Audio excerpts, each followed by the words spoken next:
Hello అండి, అందరికీ నమస్కారం. ఈరోజు నేను ఈ వీడియో ద్వారా ఒక రైతు పడే కష్టాన్ని మీ ముందుకు తీసుకురావాలనుకుంటున్నాను.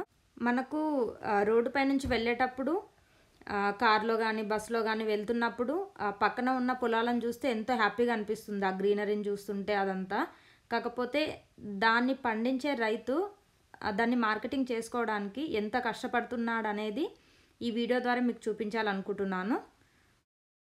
మేము ఇక్కడ పొలంలో స్వీట్ కార్న్ వేసామండి. మేలో వేసాము.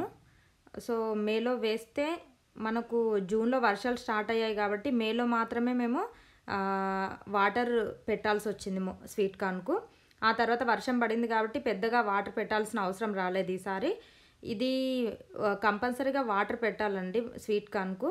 ఇది వాటర్ ఉంటేనే మనకు పంట అనేది పండుతుంది.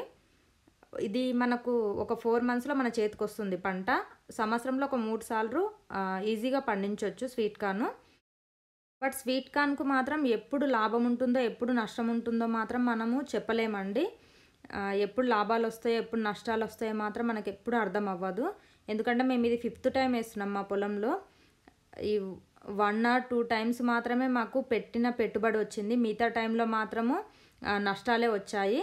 అందుకనే చెప్తున్నాను, వేసే ముందు మీరు కరెక్ట్గా ఏ టైంలో వేయాలి, ఏ టైంలో మనకు ఈ పంట చేతికి వస్తుంది అదొకటి మనకు కరెక్ట్గా మైండ్లో పెట్టుకొని మనం స్వీట్ కార్న్ వేసుకోవాలి. లాభం అంటే ఏదో లక్షల లాభం మాత్రం రాదు.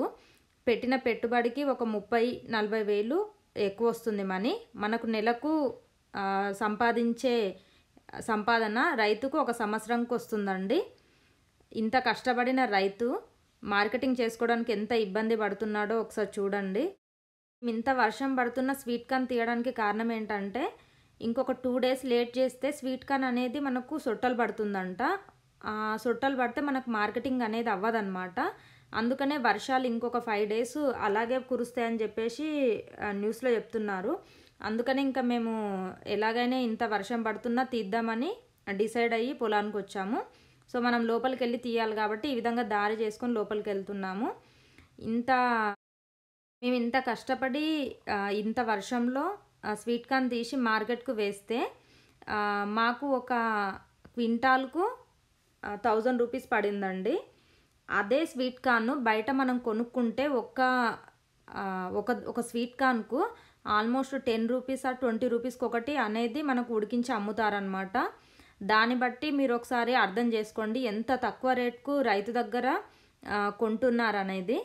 ఇంత కష్టపడి తీసినా సరే ఇంత నష్టాల పాలవుతే ఎంత బాధ అనిపిస్తుంది. ఇంత కష్టపడి చేసిన పనికి మనకు పెట్టిన పెట్టుబడి వచ్చినా మనకు ఆ పడిన కష్టాన్నంతా మనం మర్చిపోతాము. కాకపోతే పెట్టిన పెట్టుబడి కూడా రాకుండా నష్టాలు మిగులుతున్నాయి.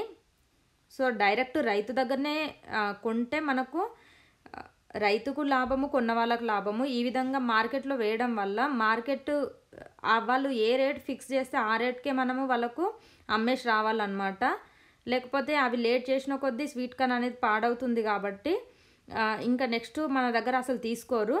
సో మనం తీసిన రోజే మార్కెట్లో ఏ రేట్ ఉంటే ఆ రేట్కు మనం వేయాల్సిందే. అది 500 కానివ్వండి, 1000 రూపీస్ కానివ్వండి, ఎంత వాళ్ళు క్వింటాల్కి ఇంత ఉందని చెప్తే అంతే రేట్కు మనం ఇచ్చేసి రావాలి. బట్ దాన్ని మాత్రము ఎవరైతే వ్యాపారులు ఉంటారో వాళ్ళు దాన్ని ఆల్మోస్ట్ డబుల్ రేట్కు తీసుకుంటారనమాట వీళ్ళ దగ్గర నుంచి, ఈ మార్కెట్ నుంచి. సో మనకు బయట చూస్తే అర్థమవుతుంది ఒక స్వీట్ కార్న్ ఎంతకు అమ్ముతారు అనేది. ఆల్మోస్ట్ ఒక 20 రూపీస్కి అనేది అమ్ముతారు మనకు ఉడకబెట్టిన స్వీట్ కార్న్. దీన్ని బట్టి అర్థం చేసుకోండి ఒక రైతు పడే కష్టం ఎంత దారుణంగా ఉంటుంది అనేది. ఈసారి వచ్చిన డబ్బులు లెక్క పెట్టమని చెప్పేసి మా అమ్మ నా చేతికి ఇచ్చింది. నేను లెక్కబెట్టి మేము ఎంత పెట్టుబడి పెట్టామనేది ఒకసారి నేను కంపేర్ చేసిన తర్వాత పెట్టిన పెట్టుబడి కూడా రాలేదు. ఆ పెట్టిన పెట్టుబడి కూడా రాకపోగా ఒక 15-20 వేలు నష్టం అనేది వచ్చిందనమాట. ఒకసారి అర్థం చేసుకోండి, ఇంత కష్టపడి ఇంత చేసినా కూడా మనం చేసిన పనికి డబ్బులు కూడా రాకపోగా మనమే ఎక్స్ట్రా మనీ పెట్టాల్సి వచ్చిందనమాట. ఈసారి కరోనా ఒకటి ఉంది, వర్షాలు కూడా ఎక్కువ పడ్డాయి కాబట్టి మనకు పెట్టిన పెట్టుబడి కూడా రాలేదు. నష్టాల పాలయ్యామని చెప్పొచ్చు ఈసారి స్వీట్ కార్న్లో మాత్రము. సో ఇదండి ఒక రైతు పరిస్థితి. ఈ విధంగా ఉంది. మనం ఏదైనా నేచర్‌ని ఎంజాయ్ చేస్తుంటాము బస్సుల్లో గానీ, కార్లలో గానీ వెళ్ళేటప్పుడు రోడ్డుపై నుంచి. బట్ దాన్ని పండించే రైతు ఇంత కష్టపడుతున్నాడు. మనం ఏదైనా కూరగాయలు కొంటున్నప్పుడు సూపర్ మార్కెట్‌లో గానీ, వాటిట్లో గానీ అస్సలు తగ్గించమని ఒక్క రూపాయి తగ్గించమని గూడా అడగము. అదే ఒక రైతు మార్కెట్‌లో అమ్ముతున్నప్పుడు ఒక రూ. 20 చెప్తే దాన్ని రూ. 15, రూ. 10 అడుగుతుంటాము. ఆ విధంగా అడిగేటప్పుడు ఒక్కసారి ఆలోచిస్తారని ఈ వీడియో పోస్ట్ చేస్తున్నాను. థాంక్ యూ సో మచ్ అండి. ఈ వీడియో మీకు నచ్చితే ఒక లైక్ ఇవ్వడం మర్చిపోకండి. Thank you.